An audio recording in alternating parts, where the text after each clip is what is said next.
Kitchen part 2. The cooker. Same as a household cooker, just push in, turn and press the igniter switch. Very straightforward. It's an LPG system. The tank's under the van, so there's no risk of any leaking of gas inside the van. No bottles to change. Very, very safe.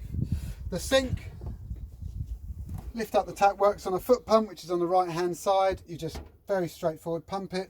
You've got two 20-litre containers in this cupboard, and it's very efficient because using a pump you don't actually use much water. Also in this cupboard we have a little bin, dustpan and brush.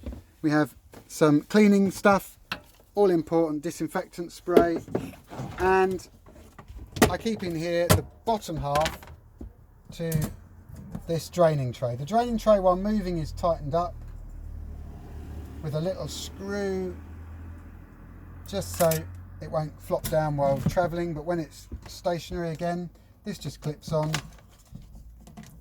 When you've done your washing up, you can put all your washing up in there, and the water's held by this tray. When you need to empty that, just pour it down the sink. That's that. When travelling again, that just needs to be done up just a couple of turns, just so that won't bang around like so.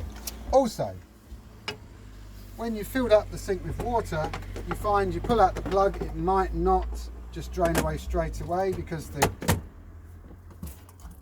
pipe underneath to release the water is all sort of wrapped around the wheel. So just push the plug in a couple of times to create a vacuum, and then that'll go drain away. Last but not least, under the kitchen unit there's another drawer. In here we have first aid, we have a tow rope. There's a little spade if you do need to go to the toilet. You can dig yourself a hole if you're not using the cassette toilet. First aid, fire blanket, and a little night light if needed. Also storage space for other bits and bobs. That's the kitchen.